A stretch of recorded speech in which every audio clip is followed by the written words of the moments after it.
Introducing our next award, the Head of State Service Medal. This esteemed medal is granted to those who have accomplished a highly valuable achievement in any field of endeavor, or who have provided long service to Samoa with good conduct. O le pine ale ao le malo mo le tautua. O le faia ale malo mo i lātou sa lātou faia ni ngā luenga o ngā. Ma whaatau nu uina so o se matata e ala ilo lātou tautua matavela mo le tau le leia mo Samoa.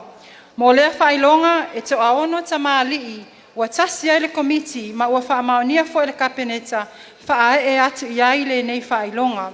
Ai a te au le awa ma le mi ngao o te wala awa tuai lau a fionga i le a malu le malo a fionga tu i atua tupua ta masese efi. Mo le tau awa ina o whailonga TAUOLOA o lo o tatoe mo le tātou wha moe moe le nei po fio maia. Le a fi ai o le sui mua mua o se tasi nei o toe ulutai o le atunuu. Samoa i malai le matawhai o le tusitala ma whaasala launga.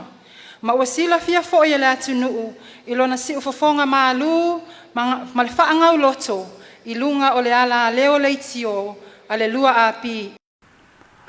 Afemata Tunumafono Apelu Aiavao. Walu sulu tausanga le soifua ma ia fioanga o sa fata mo tautua. O le tausaga tasiu ali matolu na whaamau o le suafa o le fionga Afemata i tala whaasalopito o le malo Samoa ina ua avea o ia ma o lua i tama whanau o le atunuu.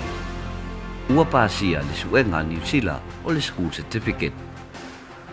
O Afemata foi po Apelu Aiavao tulonga pa i o suafa ma pa i o ainga o le lua i taitai o tama a onga po le head poe o le kolisi o Samoa i vaivase i le nā vaitau o le kolisi o Samoa e nā o le paulea o le kolisi i tutonu o le atunuu.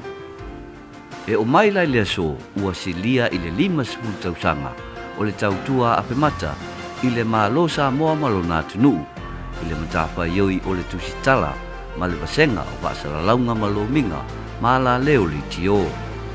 O ia o se tasi o toe iutaia o le nei matawhaioi ma ua loa mai longa lana tautua i tamu whainga ina ia amana ia le pito la au ale au whaasara lau ma le vasenga o tusitala ma ngā luenga e pei o le vasenga o faia onga ma lii matamaitai lo ia mo tupulanga whai mai. Ina ua iu mai lana onga mai New Zealand ma le whailonga o le Teacher's Certificate na amata ngalue e loa Afemata ma faia onga i lana onga o le kolisi o Samoa i vaivase. Lea na tofia i oia e avea ma whaatonu o le lo minga mo mua al kolisi i le tausanga tasiva o le tolu. Sa avea po i Afemata ma pule a onga o le a onga tūlanga lua i palauli sa vai.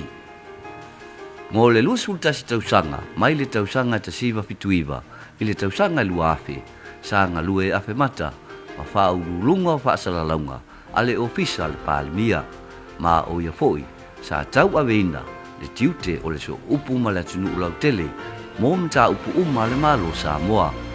I le tausanga lua afe malfitu e o mai le so o loo ngalue nei Afemata ma whaatonu o le lo minga a le ekalesia e whakasa le sulu Samoa ua mai a foi o na ia tusia ma lo mia lana tusi o tala pupu o le maunu mai loi mata o apaula.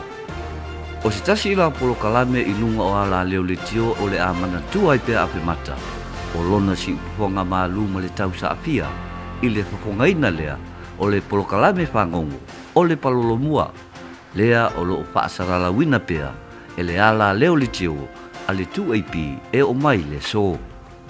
Mo lana tautua matavela ua Faapaleina e nei le malo le FAAILOGA TAUOLOA o le pine a le ao o le malo mo le tautua le Head of State Service Award i le afionga a Afemata Tunumafono Apelu Aiavao.